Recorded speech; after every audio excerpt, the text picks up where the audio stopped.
So, first off, I want to share the experience at the Psychic Expo. I had already scheduled an appointment for a massage before we had even learned about the Psychic Expo. So, I went to that first. I've only recently, like in the last few years, started getting professional massages on occasion. If you've never gotten one, I highly recommend it. My massage therapist is amazing. So I was already feeling really relaxed and really good by the time Nate and I left for the expo. By the way, I'm not getting paid to mention the expo or any of the vendors that were there. This is solely to share my experience with you. Anyway, it wasn't super crowded when we got there, which was great because I don't care for crowds. Too many different energies and too many different vibes. So the laid back environment was perfect. We swung around and checked out all the vendors first and kind of made some mental notes about which ones we really wanted to circle back to. Like I think I mentioned before, I've never actually been to one of these, so it was really cool to just go in without a plan or any expectations. There were a number of readers and workshops there too, but we opted not to participate in those this year.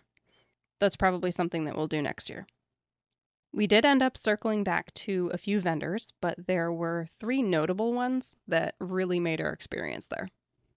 I can't really speak for Nate, although he did acquire a couple of necklaces and had a couple of really cool conversations with vendors. But I can share more in depth about my own experience. The first vendor was a woman whose name I didn't catch, but her business is called The Wicked Crafty Women. She really helped us open up to chatting to vendors by being the first vendor to actually greet us and tell us a little bit about the items in her booth. If you've ever been to a craft fair or anything along those lines, you know that there's certain vendors that you find yourself really drawn to, while others don't really catch your attention nearly as much. My first one was this woman. Friendly, not overbearing, had some really cool handmade stuff. Everything from coasters and dragon eye pins and plaques to smoke cleansing sticks, stickers, and custom made meditation putty that she makes right there at her booth. I ended up purchasing a birthday gift and some awesome stickers from her. The second vendor was Elemental Allies, and John was so knowledgeable about everything to do with the gems that he had laid out. Like, he knows the history, the folklore, the properties, the process that creates the stone, all of it. So we had a really interesting conversation with him. And he also mines and rockhounds, at least some of the stones that he sells. And he even suggested a spot where we could go if we wanted to try our own hand at mining our own gems. I ended up purchasing a piece of shungite and a piece of chalcedony from John, both wrapped as pendants. It was a really cool process, too, because he has you pick the material you want it strung on, whether it's metal or leather, and he makes it to the size that you specifically request. Assembles it right there at his booth. He also has some beautiful singing bowls and athames as well, and showed us a huge chunk of raw garnet that he had mined himself. The third vendor was Blackbird Moon Creations. The woman's name is Holly, and I cannot tell you how much the interaction with her has stuck with me. For starters, her pieces are gorgeous. I purchased a kind of a honey blue tiger's eye wrapped bracelet and a pair of bumblebee jasper earrings that also had pieces of mother of pearl and black lip shell. I am head over heels for those two pieces, and everything she'd laid out was very clearly crafted with so much care. She also had hand-dipped Nagshampa incense that a friend of hers makes exclusively for her, that I just had to get because that's one of my absolute favorite scents. But to add to the overall experience at her booth, she also engaged in some pretty deep conversation with us, and when I tell you that I had to tear myself away from this woman's booth, I'm not exaggerating. There was something about her aura, her energy, that I felt enthralled by. Like, I was fully captivated. I could have talked with her all day. She's definitely one of those people who doesn't just run a business. She truly knows her stuff. There was another booth that we'd gone to that had some really cool gems and herbs, but I didn't really get to interact with the vendor quite so much. I did, however, purchase a couple of small totems, a unikite owl and a red jasper turtle. We'll gradually dig into each stone as time goes on, I promise. I also want to share really quickly a couple of lovely comments that I got recently. The first one is from Chris, and it's in reference to episode 10, SP Demons vs. Adventures. Chris says, "Fantastic episode. You packed a ton of information into a half hour, but at no point did it feel overwhelming. Loved the actionable ideas in the last 6 minutes." And the second one is from screen name Aborita, and she says, "Hey, I just wanted to say I listened to a few of your podcast episodes last night. They were so good. Very interesting content. I love that you did all this research. Very satisfying. I hope you're feeling proud of your work." And you know, I love getting this kind of stuff from you guys. I also love sharing them with you because it's one of the things that I can do to show that I appreciate all of you. And I'm constantly listening in order to make episodes even better. So thank you, both Chris and Aborita. I love you guys. You're awesome. But I bet you're wondering about the cheese, though, right? You may fascinate a woman by giving her a piece of cheese. I'm sure you've either heard it or read it somewhere on social media. It comes from a book written in 1971 called The Complete Book of Magic and Witchcraft by Catherine Paulson. I find it interesting, given the history of cheese. In the 16th century, fascinate meant to bewitch or enchant. Today, the meaning is similar, but it means to draw in irresistibly. I can't say that I really know why a woman would be fascinated by cheese, if I'm being completely honest. Don't get me wrong, I love cheese. But I think it would be a bit of an exaggeration if I were to say that I was fascinated by it. But then, maybe I am a little bit, since we're diving into a whole lot of cheese today. There are a couple thousand different kinds of cheese in today's world.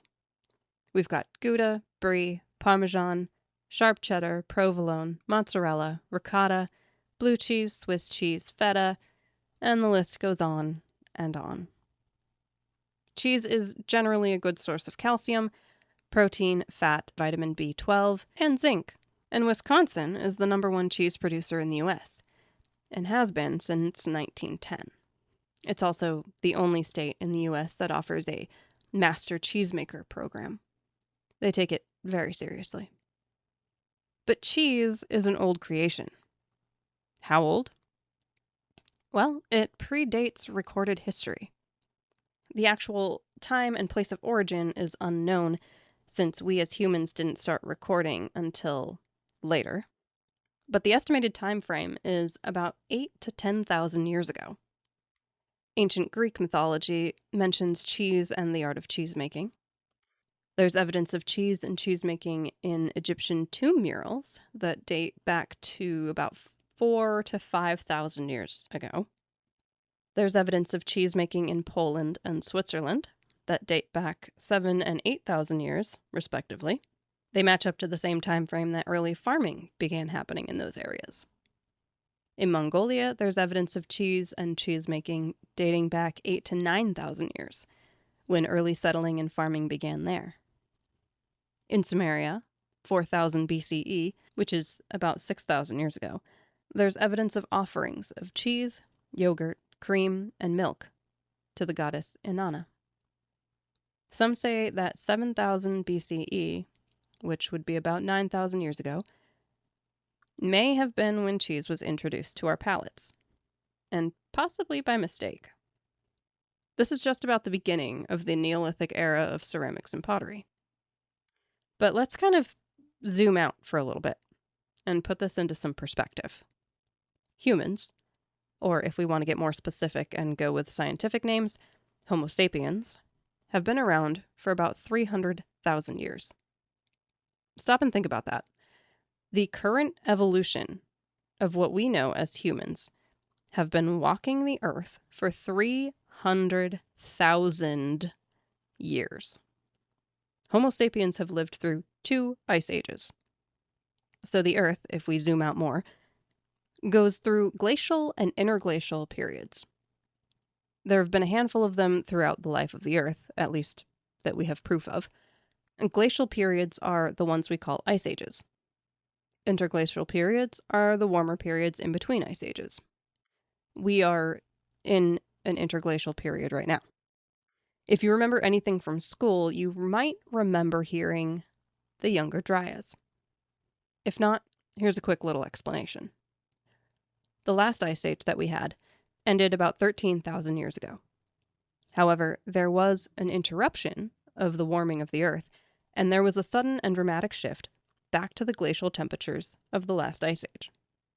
This dramatic shift is called the Younger Dryas, which lasted from about 12,900 years ago until about 11,700 years ago, when there was another sudden and dramatic shift in temperatures, this time to the warmer side of the thermometer.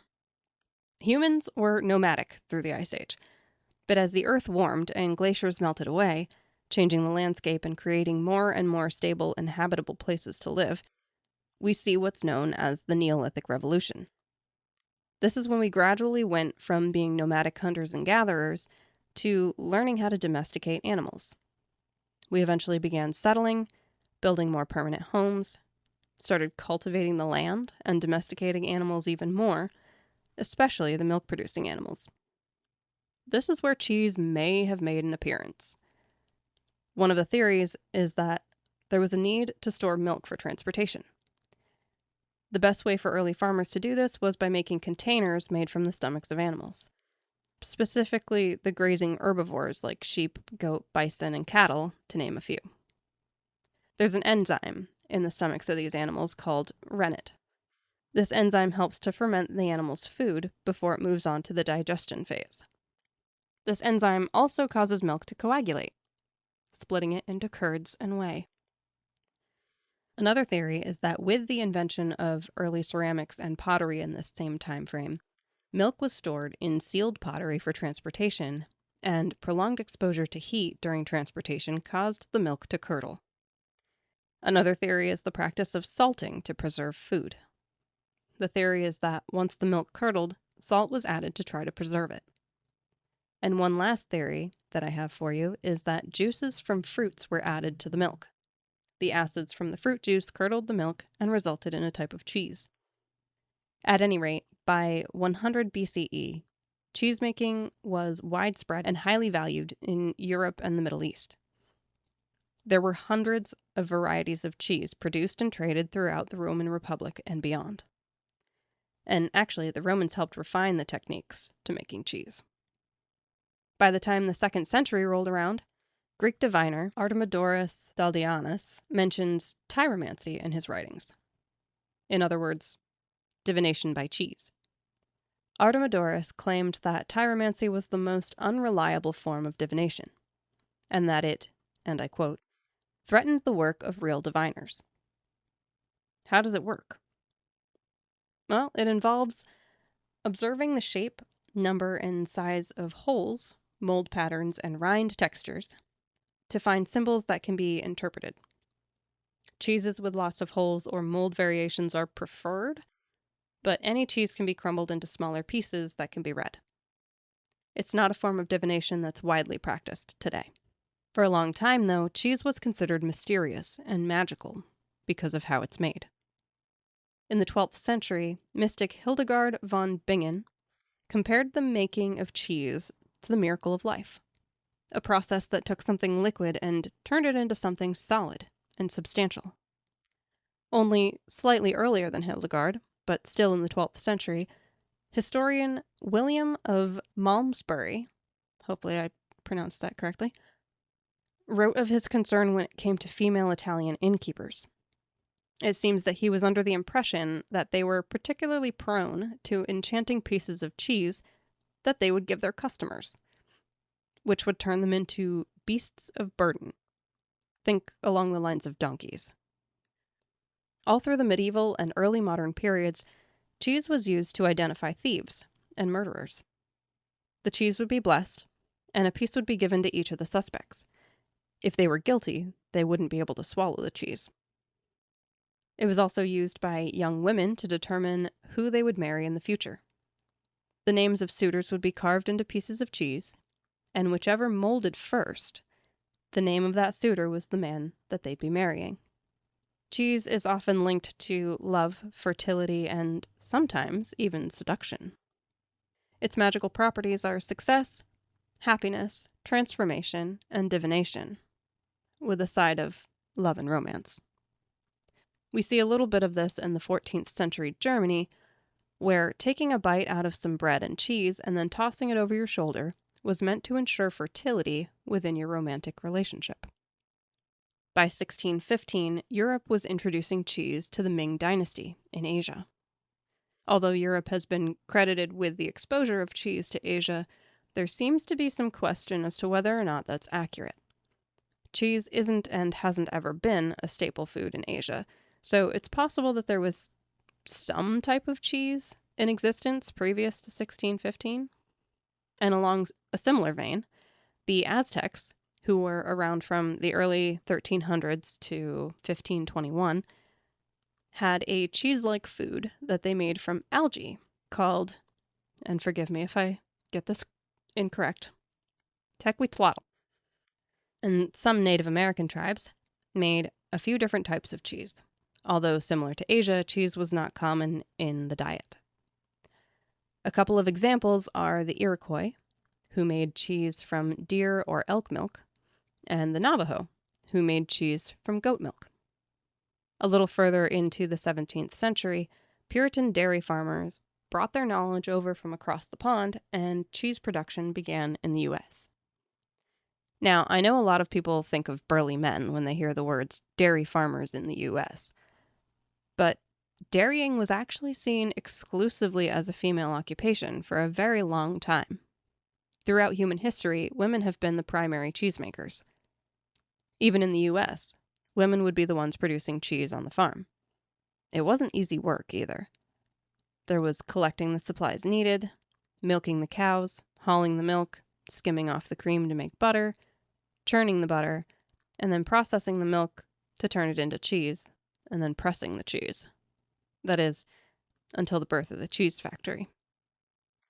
But all through the medieval and early modern periods, it was considered women's work. The line of thinking for that was that women had the natural equipment and were the milk producers, and all of the animals that produced milk were female. And that associative link between female bodies and milk production and dairying made it seem pretty obvious that it should be women's work. But women had various jobs that would bring them all over their communities. Women were also the distributors and procurers of food, the preparers of food, often caring for livestock as well as the children in the community. They provided health care and assisted with birth if there wasn't a doctor around. And those were only some of the jobs that women had. Now, before I go on, I want you to make a little note in your brain for what I'm about to tell you, because there's a bit of cause and effect for what I'll be telling you afterward. Remember when I said our last ice age ended 11,700 years ago, with the end of the Younger Dryas? Well, we did have what's called the Little Ice Age, and it was much nearer to our current lives than you might think. In 1300, there was the initial drop in temperature. In 1560, the climate got even colder. The Little Ice Age lasted until 1850, when temperatures began to rise again. And I want you to keep that in mind because the first execution for suspected witchcraft happened in 1324. And all of that worsened as the Little Ice Age went on and things got colder. Now, back to dairying. Being that we're talking early modern Europe at this point, they didn't have the technology that we have today. Housewives only had salt and hot water available to them in order to maintain a controlled environment, not just for dairy, but for the cheese-making process. The reputation of a housewife rested greatly on the quality and quantity of things like butter, cheese, and milk, but also on their bread and their beer. Failure of any of these tasks was considered corruption. Corruption. In this sense, it meant anything that goes against nature as God has intended it. But the natural process of decay or spoilage was also viewed as corruption. Make that make sense. So basically, women were tasked with the job of conserving the cleanliness, sweetness, and purity of things that have a natural tendency to spoil, decay, rot, or eventually die. Men generally were not in charge of those types of things. Their jobs generally involved less rot-prone materials. Men's work generally involved stone, fire, ironwork, things like that. So women's working conditions, as in the materials that they worked with, the types of employment open to them at the time, their human and animal charges, significantly increased the odds of being accused of witchcraft. Simply because they were tasked with jobs where things like death, spoilage, or disease had a chance of happening. If you don't know the name Dr. Philippa Carter, or her work titled Work, Gender, and Witchcraft in Early Modern Europe, I strongly suggest going and checking it out. You can find it in the Wiley Online Library. It's dated for July 5th, 2023. She does a wonderful job analyzing the links between witchcraft accusations and the occupations of those under suspicion, using the casebooks of Richard Napier. We'll dive deeper into who Richard Napier was at another time, but in short, he was an astrologer and a medical practitioner from the late 16th to early 17th century. His casebooks record his patients going to him with all kinds of complaints, from heartbreaks to toothaches, and he made notations of those who thought that they had been bewitched. His career spanned from 1597 to 1634, and in that time he recorded 70,000 consultations in his casebooks. Dr. Philippa Carter noticed that most accusations of witchcraft were aimed at people who had a higher frequency of social contact due to their multiple income streams. Which tells us what? That it was primarily women of lower class. Upper class women had no need for multiple sources of income, doing hard, dirty work. Men had jobs that they had specialized in, so they didn't necessarily need multiple income streams either. Lower class, read poor, women made the perfect scapegoats for when things went wrong. Accusations stemmed simply from being present at the time of someone else's misfortune. They were more susceptible to being in the wrong place at the wrong time. And because things like failed crops, death of livestock, or food going bad was considered corruption, it wasn't too far of a jump to call it magical sabotage. The line of thinking was pretty similar to the reasoning behind why dairying was women's work. If dairying is women's work, then dairy magic must be women's work as well. That included anything from spoilage or disruption of the process to theft. Someone got sick after being fed? Witchcraft. Someone went to a healer or a cunning folk for treatment and it failed? Witchcraft. Your cow seems to have stopped producing milk for a day or two? A witch used her magic to steal the milk right out of the udder. Milk spoiled sooner than normal? A witch cursed it. In Salem, Massachusetts, 1692, several of the accused had spoiled milk in their houses. Neighbors even attested that some of them curdled the milk as they walked past it.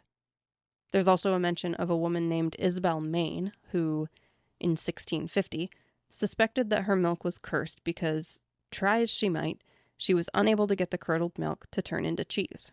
She sought the help of a cunning woman named Margaret Stothard, who performed a counter-curse on the milk. After that, the milk curdled properly, and Isabel was able to turn it into cheese. Margaret suggested that Isabel carry a stick made of rowan wood to protect the milk from the evil eye whenever she went out to milk the cows. I can't find much of anything to support that these two particular women actually existed together at that time, but either way, it's a glimpse at the association between a disruption of the cheesemaking process and witchcraft that in reality was quite present at the time. Let's talk a little cheese magic, yeah? It's said that if you're looking to work a spell for total transformation, consider using cheese in your spellcrafting. Best suited for kitchen witchery type spells, since, well, it's cheese. There aren't a whole lot of cut and paste type spells when it comes to cheese. This is one ingredient where you'll have to kind of craft your own unique spells with it, so it kind of gives you some creative wiggle room, which I love. Grilled cheese and mac and cheese are often seen simply as comfort foods, but again, kitchen witchery added, it goes beyond the simple nostalgia of childhood memories. Like I mentioned before, cheese has a nurturing, transformative, joyful energy to it. Would I recommend a delicious enchanted grilled cheese or Reuben to give yourself that extra oomph? Absolutely. And finally, if you've got a burning question and a hungry mouse, you can ask your cheese the question and then break it up into pieces large enough to carve a few answers on.